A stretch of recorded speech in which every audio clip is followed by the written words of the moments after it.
All right, because we are going live right now for the Thursday edition of the Not Your Average Investor Show, where we are going to break down the property of the week. Week. 6523 Alvin Road in Jacksonville, 32222. You will learn all about it. But for right now, you know where we are, right? Oh, I know where We are live on Facebook for the Thursday edition of the Not Your Average Investor Show, the JWB Rental Income Property of the Week. Week. I am your host, Pablo Gonzalez. My co-host, the man that they call GC because of his genius concepts, because he generates cash flows, and because he's just a great co-host, and because his name also happens to be coincidentally Gregg Cohen. Say hello, Gregg. Welcome, everybody. Thank you for being here. I'm super fired up. And Pablo, I got to say, man, I think we are nailing the rental property of the week every time, right? I don't know if anybody else is feeling it, but I feel really good about our performance. I feel good to quite good. It was really weird talking about it on the client only call and not just going into full cartoon mode, because I really do enjoy this whole thing. We had to ingratiate clients slowly but surely. Yeah. We know this is where we act weird. Everywhere else we act like we're supposed to act. But yeah, man, this is our favorite day of the week, Thursday, where it's just us and our friends and our crew here that shows up here every Thursday, and new people that come in to just really, really break down and get nerdy on how these assets performed, illustrated by an actual piece of the JWB inventory. And this show is all about you joining us. We want you asking questions. Couple of different ways to interact here is the chat function, where you already see it blowing up. Now, there's a trick to the chat. When you go to type in the chat, there's a little blue button above it that says panelists. If you drop that down and put panelists and attendees, then you'll be able to talk to everybody else and not just me and Gregg. Bob and Todd, you are only speaking to us, me and Gregg, but since you are Georgia Bulldog fans, I recommend that you keep those comments to yourself. And the other thing, the other way to talk to us is if you want a question asked on the show, where this is what we want to do. The moment you start asking questions, the moment I'm going to start peppering Gregg and making him feel uncomfortable or comfortable, however you want to put it. Pop open the Q&A box and you populate it there. And the reason why I ask you to do that favor for me is because the chat really moves really, really fast while the Q&A stays more stagnant. And I'm able to, really keep track of it, make sure your question gets asked, make sure that I don't miss it. So help me help you, as they say in Jerry Maguire. And last but not least, helping me help you. If you want the ROI tool that JWB uses to predict the ROI for their clients and their own rental income properties, we got something new for you. If you go to jwbroi.com, you're going to be able to download that thing. Gregg, you want to tell everybody a little bit about that? Yeah, absolutely. I think one of the hardest things to do as a rental property investor is to make sure you're comparing apples to apples, all of the profit centers that go into making the right decision for you. If you're an investor and you maybe have worked with a different turnkey rental property company, or you've tried to put one of these spreadsheets to analyze the profit centers together yourself, it's really hard. Or if you're working with somebody else, they use one spreadsheet. It might not fully categorize everything that's important to you. And then another provider uses a different spreadsheet. And, they just don't all categorize all 5 profit centers most of the time. And so what we have found really helpful for our clients and for our friends of the show is to be able to use one source to evaluate your rental property decisions. And so that's what this ROI calculator tool can be for you. This is the same exact tool that Pablo and I are going to use today to evaluate a real available turnkey property here with JWB. And you can use it to evaluate your JWB properties. You can also use it to evaluate any other property in any other market and know that you're making the right decision. And then the other thing is you can use it to change some of the data, some of the inputs that we have, like, for example, interest rates, right? If you are lucky enough to get a lower interest rate, if you want to put less money down, if you want to put more money down, you can manipulate the data to your liking here with this calculator tool. So would certainly encourage you to go there. It's really easy to remember, jwbroi.com. Go ahead and download it. Yeah, and Lee Bishop in the chat says, first time I'm seeing this directly, Pablo. And it's truly, this is the first time we're breaking this thing out. It still has that fresh ROI calculator smell with it. So enjoy. And now, Gregg, for the star of the show, we're going to call Simon. We're going to call Theodore, because we're going to 6523 Alvin Road in Jacksonville, Florida. It's a brand new construction home that comes with a builder warranty in place and is located just 4 miles away, less than 4 miles away from an Amazon facility, which is great for jobs for your residents. Here she is. Look at this beaut. And new construction, Greg. This is the first time in a while that we're highlighting a new construction home. You want to you want to talk about that? The brand new construction smell on this too. I mean, we're full of just good smelling products today, aren't we? The show smells terrific today. I say. So for those of us, for our friend that's joining in their ear in the podcast at some point in the future here, when we release this thing, we're looking at a 4-bedroom, 2-bathroom home with a 2-car garage priced at $245,000. The estimated rent range is between $1,550 and $1,600, and it's got a 2 or 3 year lease for $1,575.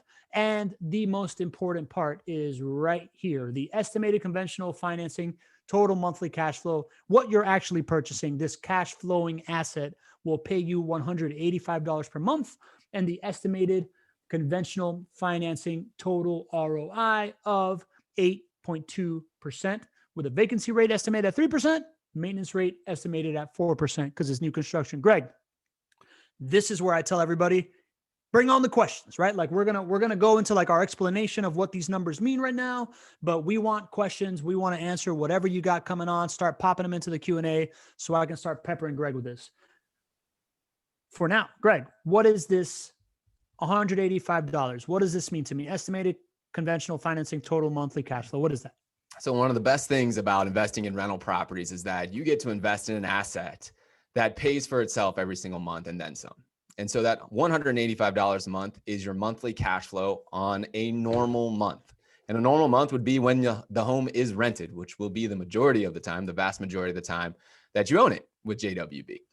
And so the way that we calculate this is we just take your rental income and we take out those normal expenses that happen every single month.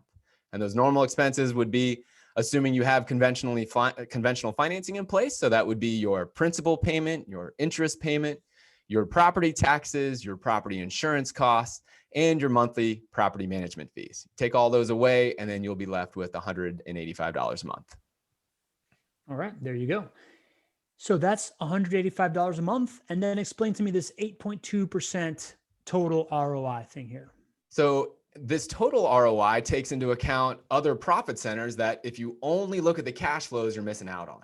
And really, to be the best real estate investor, rental property investor, you need to understand and make decisions based on all profit centers. So we're going to include a couple other profit centers there. And then we're also going to include additional expenses that we know are going to come your way. We just don't know when. They won't happen every single month, but they will happen. This is owning rental properties. They do happen. So we'll start with the expenses, the additional expenses first. So basically, it includes everything that I had previously talked about when talking about monthly cash flow, right? Your rental income coming in minus your principal, interest, taxes, insurance, and monthly management fees. We're also going to take into account your tenant placement fees. We're going to take in the full brunt of your tenant placement fees, which is important because guess what? You are going to have a tenant placement fee because we are going to put a resident in your home. So we got to include that. A lot of other turnkey companies don't, or they only include a percentage of it. So we include the full thing. We're also going to include your estimated maintenance and vacancy costs. And Pablo referenced those earlier, right? You can see here on the screen that we have an estimated vacancy rate of 3% and an estimated maintenance rate of 4%. Well, if you're new to the show, you might be wondering what that means. What that means is that we, over time, have looked at all 2,000 plus properties that we've sold to our clients and have established what their maintenance rate has been. And it's the actual maintenance cost as a percentage of the rents. And so we know that over an entire portfolio dating back to 2011, when we started to track this, that over the entire portfolio, clients are experiencing a 3% vacancy rate. So to calculate that, you'd literally take the monthly rent of $1,575, you multiply that times 12, and you take 3%. And that would be the amount that we want you to set aside, knowing that you are going to have vacancy at some point along the way. Our job is to mitigate that and keep it as low as possible, but you're going to have it at some point. So we're basically building in a buffer for you. We're building in expense buffers there. Do the same thing for maintenance as well. And so we include those costs, and that's factored into the 8.2%.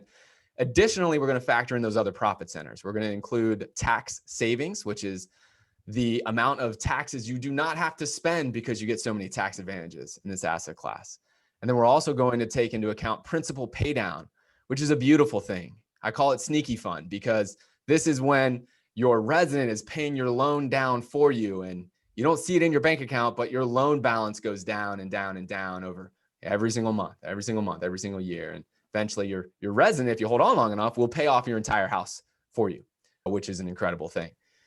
So you include both of those things. The only thing we do not include that is a huge profit center, in fact, the biggest profit center for you given a long enough hold timeline, will be home price appreciation. We don't include that one just mainly because in order to account for home price appreciation, you need to be a buy and hold investor and invest for a full market cycle. And I preach that from the mountaintops.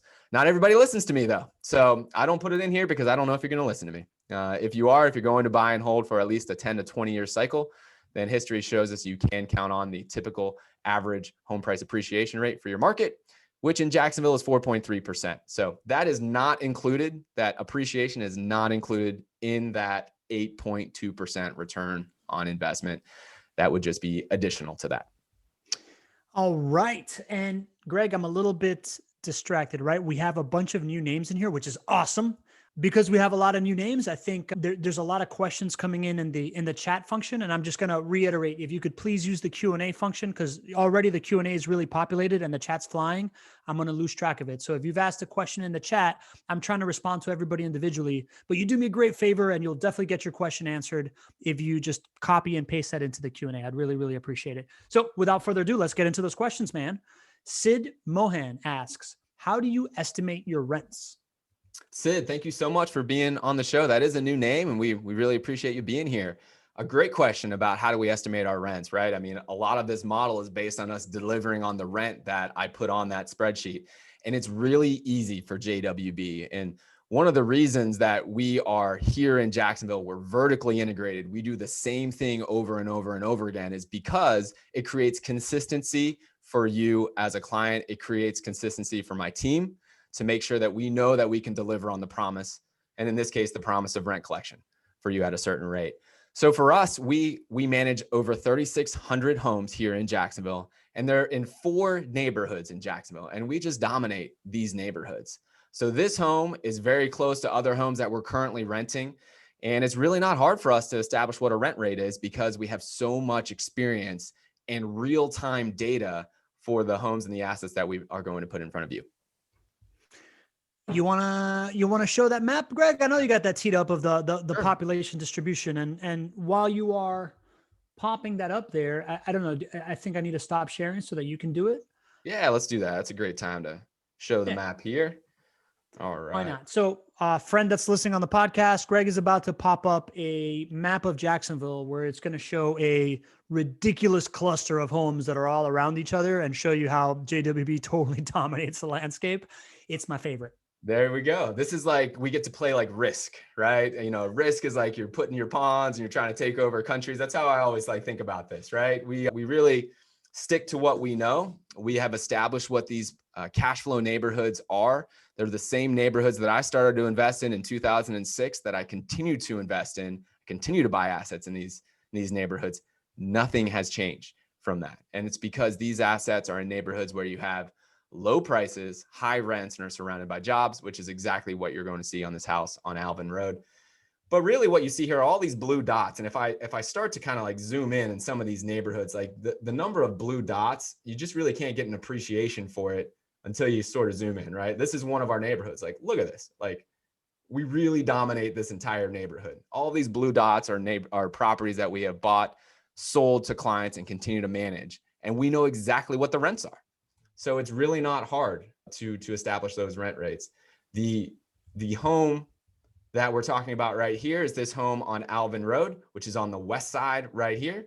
And if we zoom in a little bit higher, right, you can see right here on Alvin Road, there's actually I think there's about 7 homes on Alvin Road that clients are purchasing at the moment. This house on Alvin happens to be available, but there's other homes right around it. And if you start to look, right, all of these homes right here are ones that we manage, right? We own and just basically dominate this neighborhood as well. And this neighborhood is very similar to what you'll find on Alvin Road in terms of rent rates. So it's really not hard for us to understand exactly what the rent is going to be. But I don't want to take that for granted, because if you're a rental property investor, you need to be asking this question before you invest. And I'll stop the sharing. Before you invest, or before you invest with another turnkey partner, ask them that question. Ask them to show you a map. Ask them to show you other rent comparables. Because if they go in, this is kind of a dirty little secret of the turnkey rental property industry, right? They could put a rent that is maybe $25 higher or $50 higher on this evaluation and jump up the return on investment by like 2 points, 3 points. You could turn a 6% return on investment into a 10% really easily. So Sid, I think that's an incredible question. I would highly encourage you to ask that to those who you may be working with. And it's one of the real assets that we have to give confidence to clients here at JWB. Speaking of other numbers in our assumptions, Lee Bishop says, amazing that the brand new build maintenance is only 4% and not the 6% we usually see. What's driving that assumption, Gregg? That's a great question. And what's driving that assumption is data. I mean, we have been building new construction homes. Really, we started in 2011, really have ramped it up probably since about 2014 or so. We started to build, I'm going to say, hundreds of homes a year. Last year, we built about 300 homes. And then in 2021, we are on pace to build 600 homes. So new construction has been a part of what we do for a very long time. In fact, in 2011, we were the pioneer across the country to start doing this, to be able to build them to rent out as passive income streams. That's why we were featured on the front page of the Wall Street Journal at that time, and have been featured on it a couple of times since.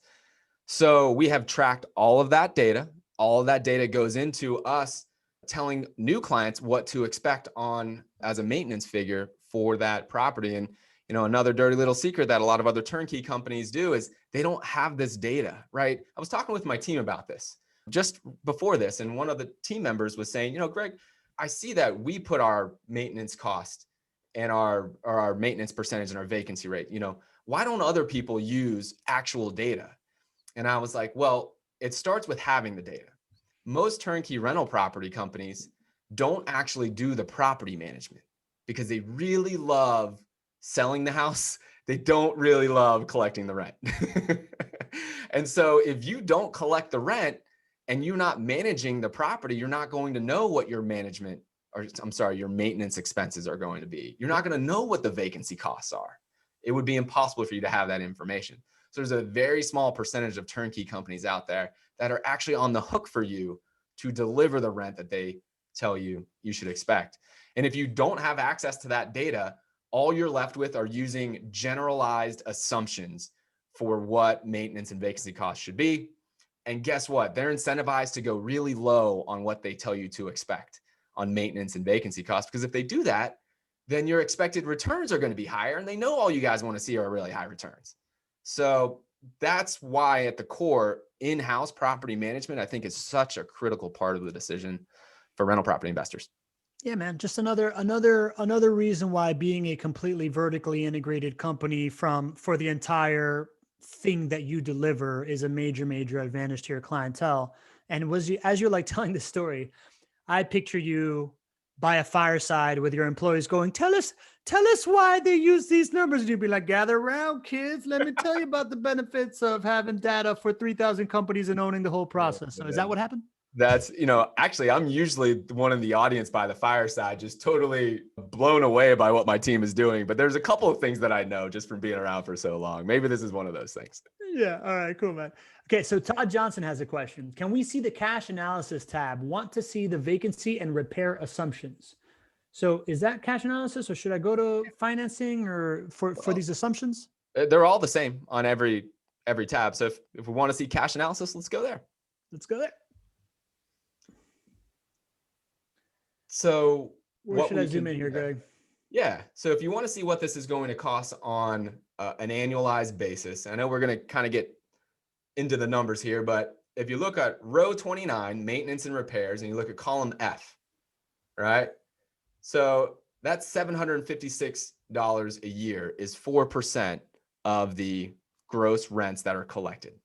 So on an annualized basis, that's basically what we're setting aside for you. We're telling you to set aside, and then we're factoring that into your estimated returns on investment.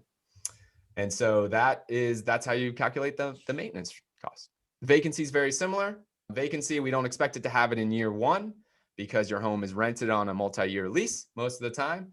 So you'd see column G and row 20 is $573. That's 3% of the gross rents that are collected. So 573 for a vacancy cost, and then 756 for a maintenance cost. And that's all built into your returns.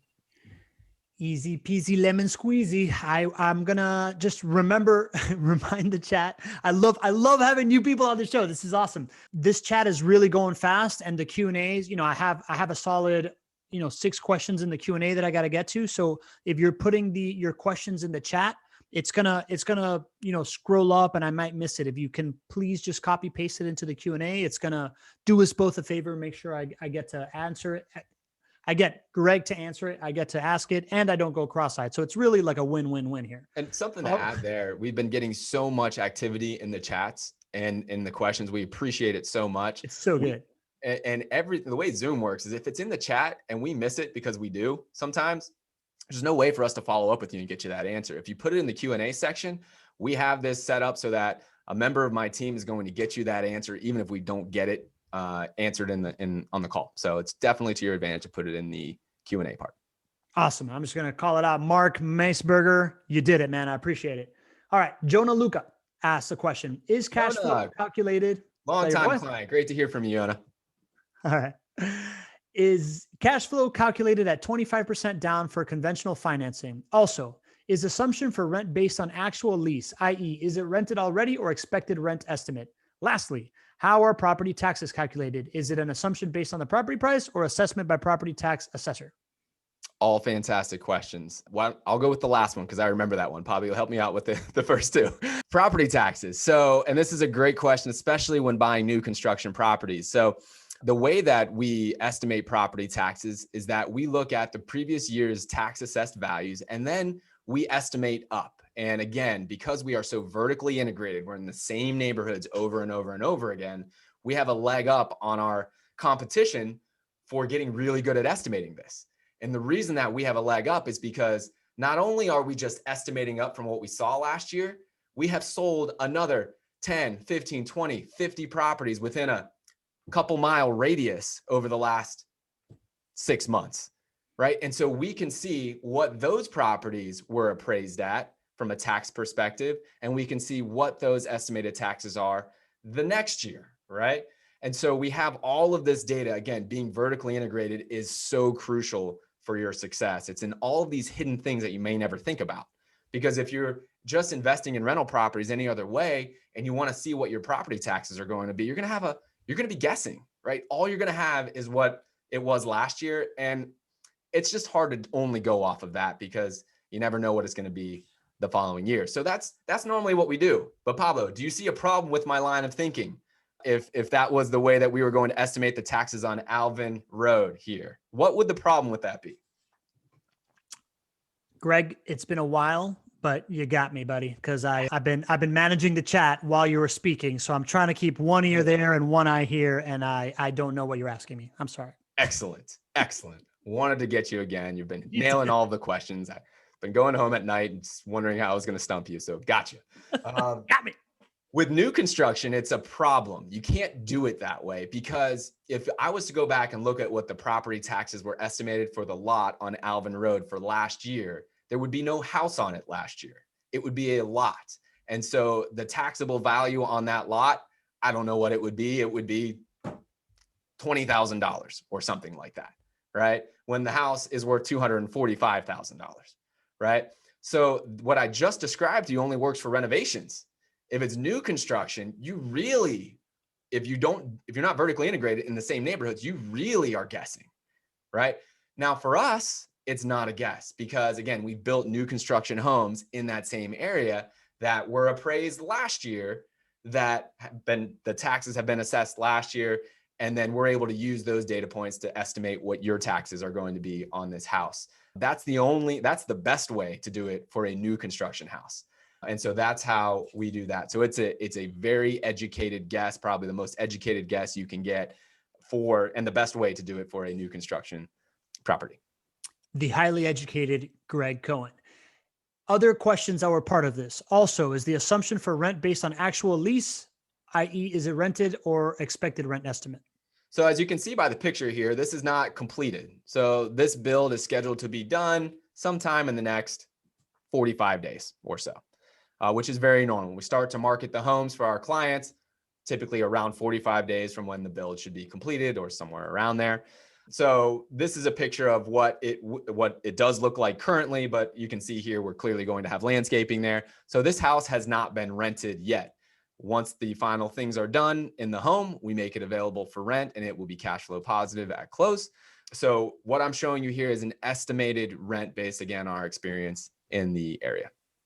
All right. So again, data-driven estimates based on comparable properties that you've done this 3,000 times with.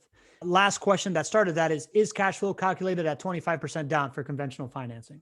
We do. We calculate it at 25% down and we include your closing cost in here. Again, I like to point these things out that can really change how returns on investment are calculated for different turnkey providers, or if you're doing this yourself.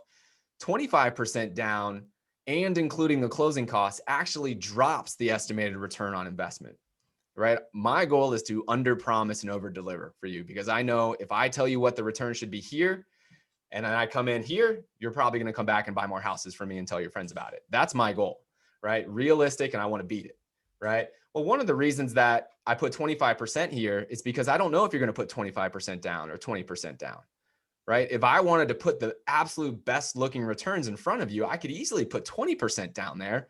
And there's a very good chance that the client who purchases this will put 20% down and the returns will be slightly better, right? Yeah, if we want to go through that exercise right there, Pablo, right? We put 20% down. Look, that 8.2% return on investment property now became a 9.15% return on investment property, right? So if you go to other turnkey providers, many of them will put 20% down because they want the returns to be as great as possible, because that's probably going to get you to buy the house quicker. Our mentality is a little bit different. So it is based on 25. If you go and download this tool, you can change it. You can put it to 20%. You can change it to the interest rate that you think you're going to be able to get and see how this really plays out. There you go. That's at jwbroi.com. And Gregg, whenever you get into this, man, I've learned so much about under promising and over delivering from you and the value of that, right? Like that's what I'm hearing as this 25% down thing. And just the idea that every micro experience is a good experience when you are promising something that not only are you sure you can deliver on, but you're pretty sure you can over deliver on, has really shaped the way I think about business and my business. So I just want to call that out. Thank you, brother. So, it's a core value for us. Yeah. What? Sorry. Thank you, brother. It's a core value for us. It really matters. Yeah, it is your core value. Another thing that I've learned to value as well, core values and the importance. But I could compliment you all day, Gregg. Clem Bucher has a question. What about landscaping and pest control? I'm assuming that this is landscaping going to be included at the end of this thing, or is landscaping and pest control part of your maintenance assumptions? Let's put it that way. So there will be grass put down here. So the landscaping that you see here will not be the landscaping that is completed when this house build is completed. Once that is done, the landscaping will be the responsibility of the resident while there's a resident living there, right? So everything that you're seeing as far as this $245,000 purchase price will include the full completion of the house build, along with the standard landscaping that we would put in for a property like that. After that point, once we get it rented, it's your resident's responsibility to keep it up. That's fully explained to them. You could end up paying some landscaping bills somewhere down the line just to fully prepare you, but that would be during times when the home is not occupied, right? If there was some required maintenance that was necessary on the landscaping side and there wasn't a resident in place, then that would fall back to you as the owner, but those are relatively few and far between. There you go. Stephen Donovan asks, the zip code is 32222. Is that new and or usual area for JWB focusing on?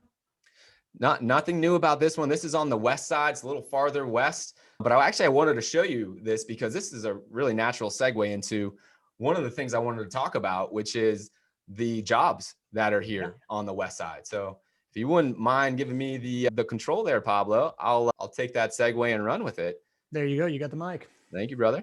So let's take a look at the map here again.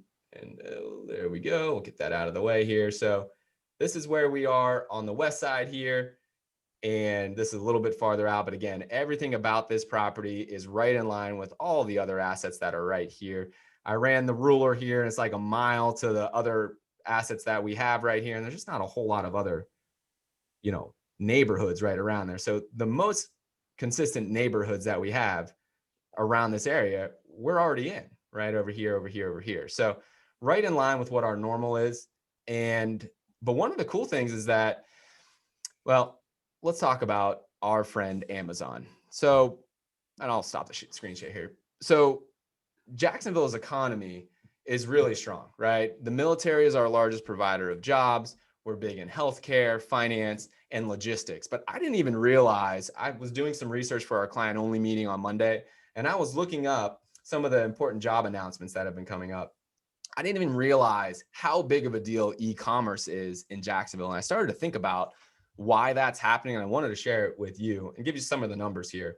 So many people have heard about Amazon's investment in Jacksonville. And beginning in 2017, we landed Amazon for the first distribution facility. We had to spend a ton of incentive dollars to get them here. And it was the single largest announcement of jobs in a day. We had 1,500 jobs through one Amazon distribution facility. They followed that up 6 months later and came back and did another one for 1,200 jobs. So right off the bat, Amazon came in and invested in Jacksonville, brought a ton of infrastructure, and from there has continued to make additional investments in Jacksonville. We are now up to our 9th Amazon distribution and fulfillment center here in Jacksonville, and that's only since 2017. So you might be asking yourself, why is Amazon doing this? Paulo, why do you think Amazon's doing this? Because this is a strategic logistics location that is another big job provider. Absolutely. So I looked this up. There are 94 million people that can be reached in same day service. 94 million consumers can be reached same day. Do you think that matters to Amazon? Yeah, I think so. Yeah. For all of us Prime members, right? I mean, that's the big thing that Amazon changed the game with, right? Delivering in 2 days or 1 day, or a drone is going to be here in 7 minutes tomorrow, right? Pretty soon here. So 94 million people can be reached. We are that logistics hub. The other thing that people don't necessarily think about is why these e-commerce companies are coming to Jacksonville is because we are blessed with a ton of land that can be developed and created into warehouse and distribution facilities. A lot of land and relatively inexpensive land, right?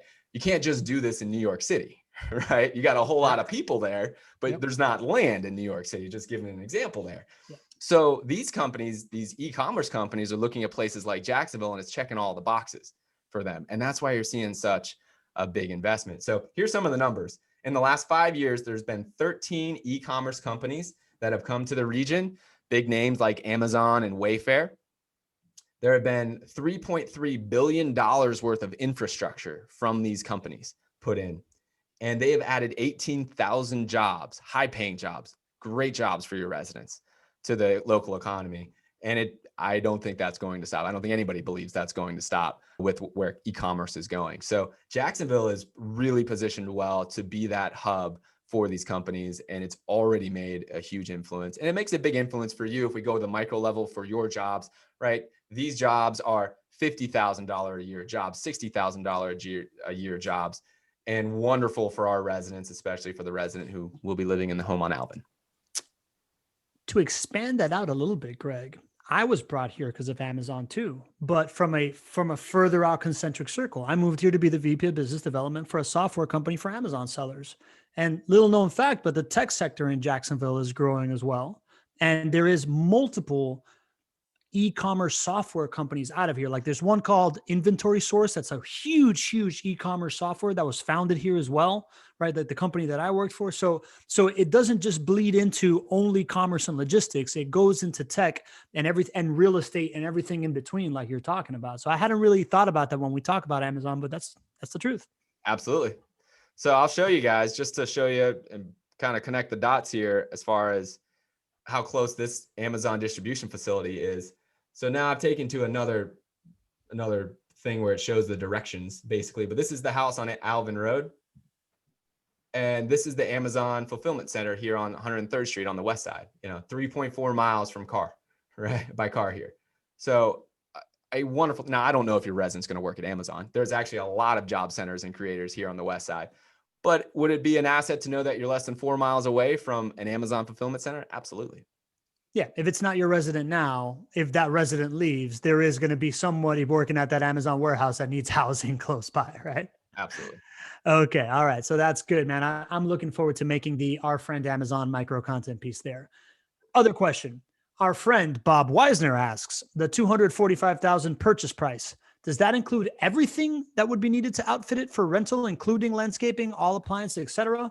Also, would this appraise for at least $245K by an independent third-party appraiser? And if not, would you adjust the price? All great questions. Answer to your first question is yes, this includes everything as far as the build of the house, including appliances, including the standard landscaping that we would do on the home. So what you're seeing here as a picture is not the final product. This is what it is today. And you would see pictures and you would, of course, see a home that is completely built, ready for rent. And there's not going to be an additional charge to that. $245,000 includes everything. I think the next question was about the appraisal. This will appraise. It has to appraise. Our properties do appraise. The appraised value will match the sales price.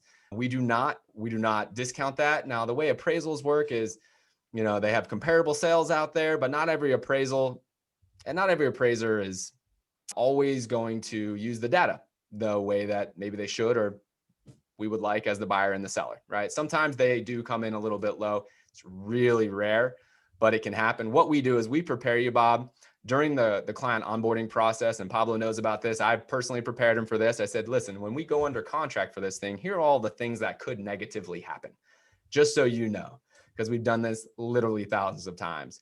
Very rare that a property would come in a little bit lower for an appraised value. If it does, what we're going to do is we're going to get another appraisal. That means that we have to actually restart the loan process. We've got you set up for that. It's relatively as painless as it can be. We can just go ahead and take those documents that you had and put that with another lender and go through that process. It's a little bit of a hassle. It's a little bit of a delay, but we actually will cover the additional appraisal cost for you. JWB will do that. And we ask you to have the patience to go through that a couple of times in the rare example that would happen. So we don't adjust sales price, but the worst case scenario is you might have to go through a second appraisal. I doubt that's going to happen on this property. As I mentioned, it is very, very rare. I remember that conversation. I was so like, you're like, hey, I want to talk to you about expectation. I'm like, Greg, I'm like the biggest super fan. Like, I don't care. I'm going to get it. He's like, yeah, but you got to talk about this might happen and this might happen. So I appreciate it. Didn't happen, right? Like my appraisal came in higher than the purchase price. So it was great. Mm-hmm. Nadeem Shah asks, how bad is the flooding problem, if there is any, in Jacksonville during the stormy season? So a few years ago, we had some pretty big storms, and I remember getting so many questions about Jacksonville flooding during that time. And it was because the news came down and the river, the St. Johns River that goes through downtown, had flooding, right? It was the first time that crazy scenarios happened and the water breached and all that good stuff. And I remember now after that point, getting so many questions about it. Wow, does Jacksonville have flooding issues and all that? That was the first time I've ever gotten a lot of questions about flooding. And we do not have, I would say, an issue with flooding in Jacksonville. What we do have are designated flood zones in areas, just like every other place in the country has designated flood zones, where they basically figure out what's the percentage chance that you're going to have a flood, and they put you on this 100-year map. And this is what banks use to basically protect their assets. And they say, well, you know what? We're going to be comfortable without getting additional flood insurance if you're not in one of these highly designated floodplains. And so we invest, the vast majority of our homes are not in floodplains and not in flood zones. This property on Alvin is not in a flood zone. There is a chance that we could invest in a flood zone, but I'll tell you, it doesn't happen very often. And if it happens, what we do is we include the flood insurance in your property evaluation. So you would have that additional coverage. And if we have to include that additional coverage in there, that additional expense, and the returns can't work for you, we don't buy that asset. We don't make it available for you. So the only way that you're going to have an issue that you could have a higher risk of flooding would be if it's already been built in that you have that additional coverage for you. So long answer to your question, this isn't in a flood zone. The vast majority of our homes are not in flood zones, but you would know about it ahead of time. And if it was, you'd be protected with additional insurance coverage. There you go. Another origin story for Pablo in Jacksonville. That was Hurricane Irma that happened. And that I was here in town. That's when I decided I was moving to Jacksonville. There you go. So Jonah Luca has another question.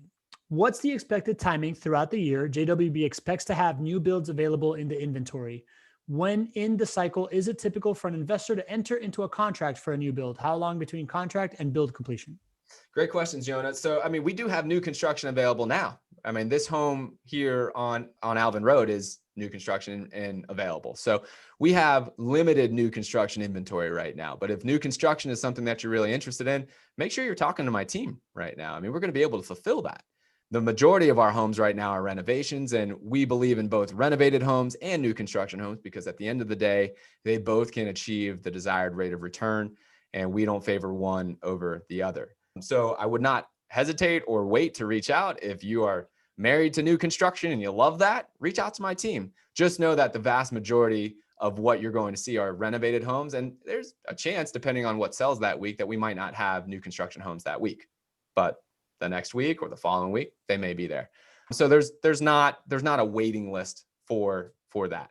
So I would just, and Yona's been a longtime client. I remember working with Yona many, many years ago. We used to talk a lot about the Rich Dad, Poor Dad book and how much we love that one. So Yona, just reach out to your portfolio manager and talk with them, and we'll make sure that we get you squared away. There you go. Francisco Rojas has a question, and I scrolled up because it was in the chat, but I got it. How do you estimate homeowners insurance? I am seeing 3 to 4 times that estimated amount, especially for higher priced properties in Florida. And we're talking about the estimated home annual homeowners insurance of $466. Yes. So that is an actual insurance quote that all you have to do is say yes to. So one of the real benefits for being vertically integrated and working with our partners here, our insurance teammate, is that they get to see our inventory before we make it available for sale. So then they get to go and run what the cost would be for the insurance that we would recommend. And then we're able to use that to give you rock solid numbers for your evaluation. And through the closing process, you're going to be introduced to them. And then it's as simple as you looking at the coverage that they recommend and then you saying yes. So this is an actual number. The reason, a couple things, Jacksonville tends to get lower insurance rates because of where we are in Northeast Florida, and we haven't had a direct hit from a major hurricane ever. I haven't had a direct hit from a Category 1 or a Category 2 hurricane since 1960. So that is obviously a good thing. The other thing that's going to help here is that it's new construction. New construction has lower insurance rates as well.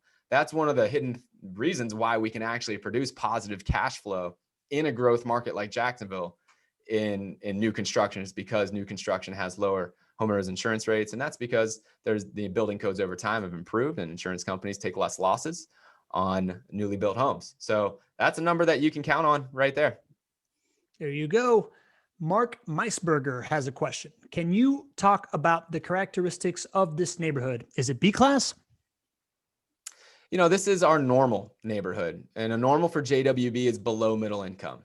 And we're really comfortable being in that below middle income space. If you ask me to delineate between A, B's, C's, and D's, that's the C. That's the C neighborhood. I tend not to talk in terms of A, B, C, or D just because that's so subjective. And a C for one person is a B for another and whatnot, right? I think in terms of below middle income. And an easy way to kind of understand if you're in a below middle income neighborhood is understand what the median home sales price is in that neighborhood. The median home sales price across the metropolitan statistical area, and then understand what your sales price is. So in Jacksonville, the median home sales price is $267,000 as of the end of January. And so this is $245,000. So that tells you we're slightly below middle income. And that's really kind of what you see in this neighborhood. Good stuff, GC. We got 14 open questions and we got 13 minutes till 1:30, man. So I'm going to try to fly through these. So many questions. This is awesome. So good. It's so good. Remember, all right, I'm not gonna waste time with my breath. I just want to, okay. Nadeem Shah, is this property available at this time? Is this one of these ones that's been sold already, Greg, or is this thing actually available for investing right now? This thing is available. Last time I checked, which was yesterday, this is available. I believe with my heart it's available right now. Sometimes things move. But the real thing is that even if for some reason this was scooped up while we're on the show right now, we have other homes that are very similar to this home. So if this is something you're interested in, get excited about the model or the numbers, and then reach out to my team. And I always talk about how properties are really the widgets here, right? Yeah. There's another one very similar to this, same purchase price, returns, all that good stuff. Yeah. And if you want to reach out to the team, best thing to do it is chat with jwb.com, pop into the calendar, and you're in. All right, Greg, we were waiting for this question. So you've been wanting to answer this one. And it comes from our show regular, Marilyn Cotterman from Homosassa, Florida. Home of the Manatees. She asks, conventional financing ROI seems lower than other properties we've seen in the show lately. Why is that? That's a great observation there, Marilyn, because that's what's going on in the marketplace. And we talked a lot about this on the client only meeting. We've been talking about this for a while now, but what we're seeing here across the market in Jacksonville and across the country is that there's very low supply in real estate, and there's really high demand. And really high demand is being driven by low interest rates, and especially in markets like Jacksonville where people are migrating to. I saw a stat that showed the two states that have had the highest net migration, meaning people moving there since COVID broke, are Florida and Texas. And there's no surprise, right? People like to be in those types of climates. And Florida's got a lot of advantages from no state income taxes and from, let's face it, it's been open more than other states and whatnot. And it's all that good stuff. So people are moving here, really high demand. When you have really low supply and really high demand, you're seeing prices go up. For rental property owners, what we need to realize is that this is an incredible time to be buying rental properties. And it's not just because of the prices that we have. It's because of the prices that we have and the interest rates that we have. Interest rates are so important and such a reason to be able to invest in rental properties, right? When I started to invest in 2006 and 2007, my loans were at 7.5% interest. Now you can get interest rates around 4%. And Pablo, you even got a little bit lower. So big picture, when you have prices going up, holding all else things constant, your return on investment is going to go down. Your monthly cash flows are going to go down. And that's what I shared with all of our clients on Monday. I expect prices to go up 8 to 10% in Jacksonville in the year 2021, which is a little bit over double of what the normal appreciation rate is. And that's just simply because there's no supply out there. So what you're going to see over time is that rates of return are going to compress. They're going to become lower. And the reason for that is because I'm only showing you a picture of what your returns are here with that 8% number, right? We're actually missing out on the biggest profit center, which is home price appreciation. And again, I only do that if you're going to hold on for a long time. So you're going to see over time that the returns from cash flows are going to come down. They're going to come down slightly. This is still going to be a great asset to invest in, just like it was for decades and decades in the past when people were buying even when they couldn't get positive cash flow. And people are going to need to look at all 5 profit centers rather than just positive cash flow. And I think that we're going to be talking a lot about it. We've talked about it for a year now that we've been doing the show, but I think you're going to see other players in the space talk more about it because there's so much more than just positive cash flow as a reason to invest in rental properties. And, if we're only investing because of positive cash flow and that's dwindling, that's going to make this less appealing for whatever clientele that, another provider has. And it's going to be harder for them to actually source inventory. Greg, quick clarification. When you say that it's going to dwindle, you mean that those cash flows are going to go down if you purchase tomorrow versus today, not that if you purchase today, your cash flow is going to go down. When you purchase today, your cash flow is locked in, right? Thank you for establishing that. Yeah, that's why this is such an incredible buying opportunity, because when you buy this property on Alvin Road, that 8.2% return on investment is locked in because your purchase price is locked in, your rent rate is locked in for today, and your interest rate is locked in. And generally over time, if you give it long enough of a market cycle, things go up with inflation. And so rent rates tend to go up, home prices tend to go up. And so, yes, the rates of return that you can purchase today, generally speaking, are going to be better than what they are 1 year from now or 2 years from now, assuming that this works the way that I think it will, which is that you're going to see home prices go up and eventually you're going to see interest rates going up. So yes, thank you for clarifying that. Listen, as a new investor myself, I just had to make sure, right? I'm not the smartest guy in this room. Real quick, Greg, do we want to show them the effect of home price appreciation? Yeah, let's do that. So historical home price appreciation in Jacksonville is 4.3%. As Greg said, you can only count on that if you're in for a full market cycle. But when we do, we take that zero out and we put that 4.3%, and your estimated conventional financing total ROI goes to 23.84%. Now we're talking, right? You want to explain that real quick, Greg? Yeah, absolutely. So this is the benefits of using smart debt. And it's never been a bigger opportunity than it is right now to understand smart debt and take advantage of it because your interest rates are so low. I mean, the idea of being able to lock up money to work for you at 4% interest and make that work for potentially the next 30 years for you is insane to me. It is such a huge opportunity. It's going to create more generational wealth. One of the reasons that I love keeping smart debt in place is because when market values go up, when you're in a growth market and you have smart debt in place, your return on investment from all 5 profit centers can go up tremendously. What you're seeing here, the rate jumping, the return on investment jumping from 8% to basically 24%, is the return from appreciation is dominating this. Okay. So think about this. If you own a property and you bought it with all cash, and that property, you bought it for $100,000 because that's easy, and it goes up 4% in a year, the value of that is 4% that it went up. That's $4,000. It's worth $104,000 right now. So in order to determine your return on investment from your capital, you would take $4,000 and you divide it by your initial investment, which is $100,000, right? So 4 over 100,000 means that you earned a 4% return on investment just from the appreciation. Now, with that same logic, let's say that you only put 25% down and you invest in that same property. It cost $100,000, but instead of putting $100,000 down, you only put $25,000. That same property went up 4%, which means that the value really went up $4,000. It went up from 100 to 104. That's real $4,000, but you only put $25,000 down. If you run the calculations and you do 4,000 divided by 25,000, that's a 16% return on investment from the home price appreciation. And that is why this is the biggest profit center. And that's why I preach this from the mountaintops, to buy and hold for a long time, because history repeats itself.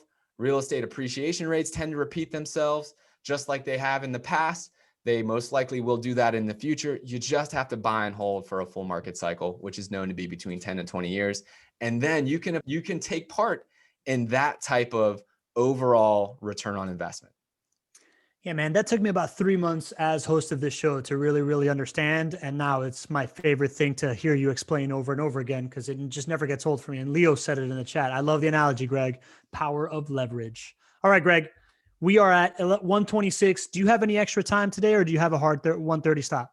Man, I think I gotta pull that card. I think I do have to stop here. Let's go a little bit longer, but I've got another time I got to be live with somebody at 2:00. I'm doing an interview, so I got to drive home. So let's go maybe another 5-10 minutes. Is that cool? Yeah. Let's go, man. All right, let's go quickly. Raja Bantu asks, is the 1760 square foot AC area or including garage? That is not including the garage. That's heated and cooled. So AC area. Easy peasy. Mark Meisberger asks, when using cost segregation, can JWB provide construction cost details for this analysis? How do we value the lot in this analysis? A couple of things. Cost segregation is an advanced strategy to be able to get additional depreciation, to get additional tax savings. Generally speaking, it usually doesn't pay for itself when you're only doing one single family house.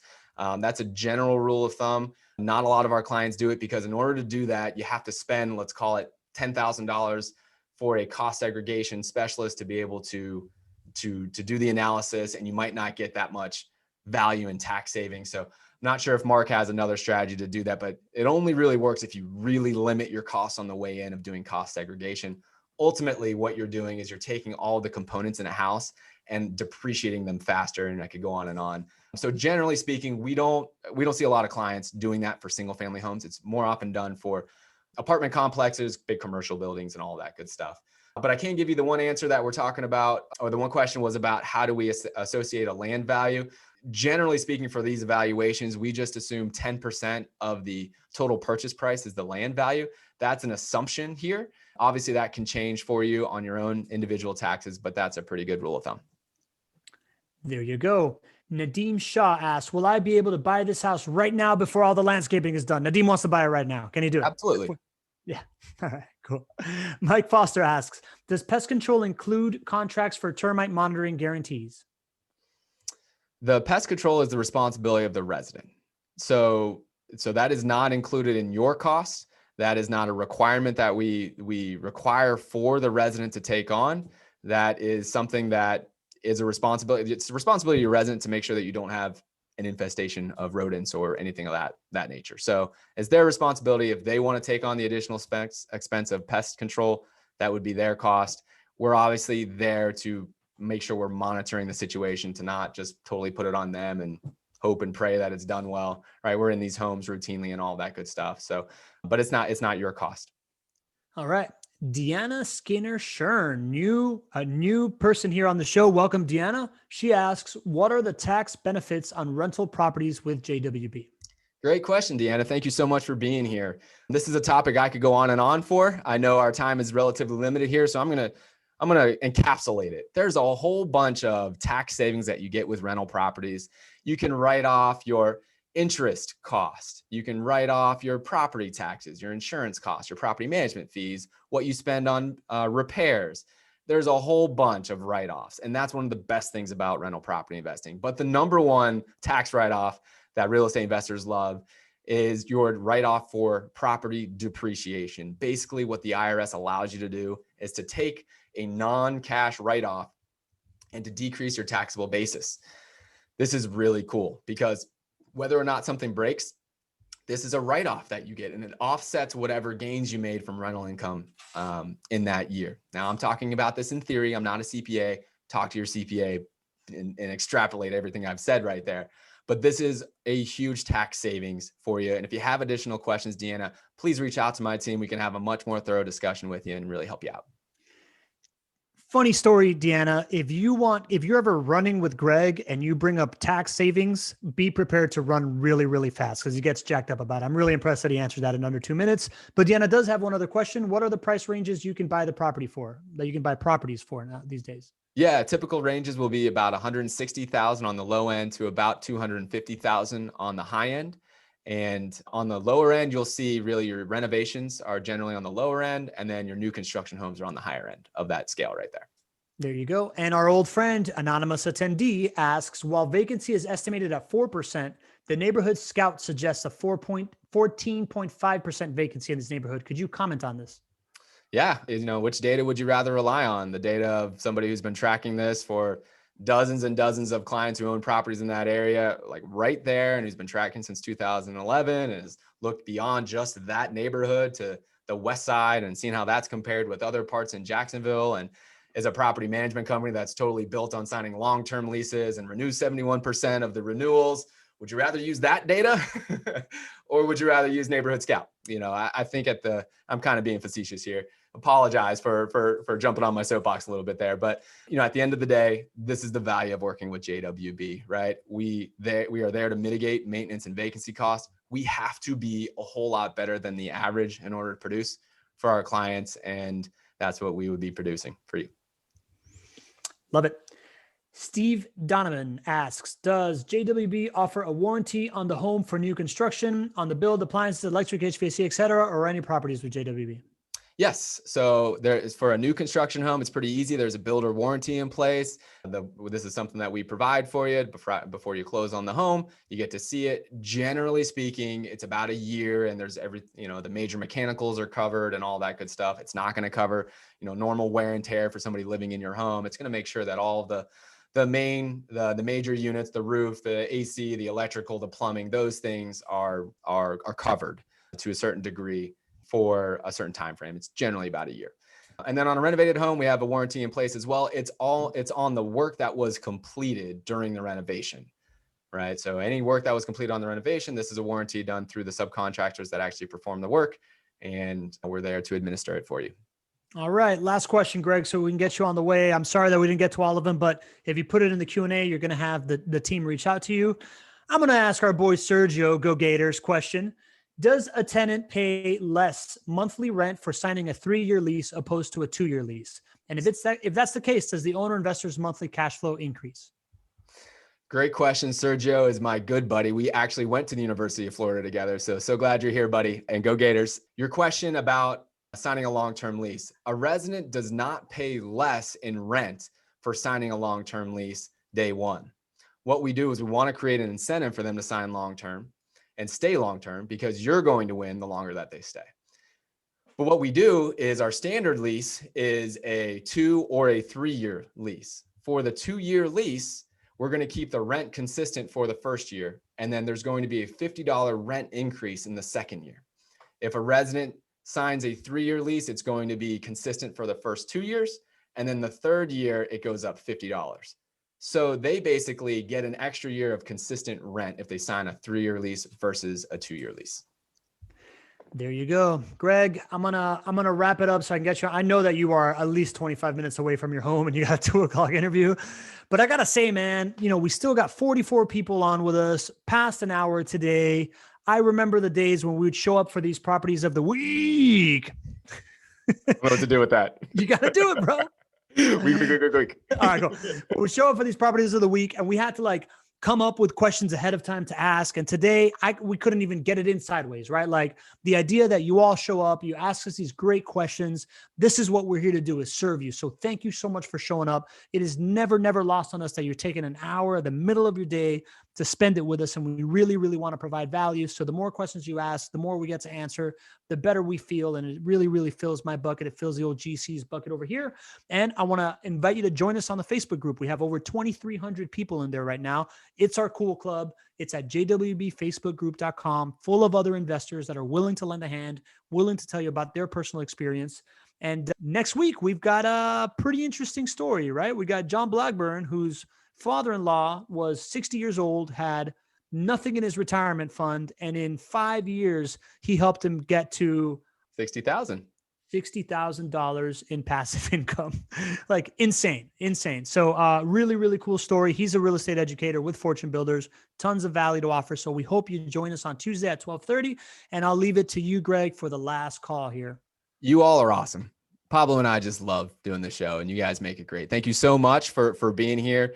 Would love to encourage, if you have friends or family that you think could, benefit from the show, we'd love for you to invite them. It would be great. That's how the show has grown from the very beginning. So an easy way to invite everybody, if you want to write this down, it's just nyais.com for notyouravageinvestorshow.com, nyais.com. If you want to send that out, post it on social, send out an email. We would love to continue to grow this with people just like you guys in your network, because this is so much fun. So thank you guys. Hope you guys have a great weekend. I'll catch you in the group and be ready for the show on Tuesday. Thanks, everybody.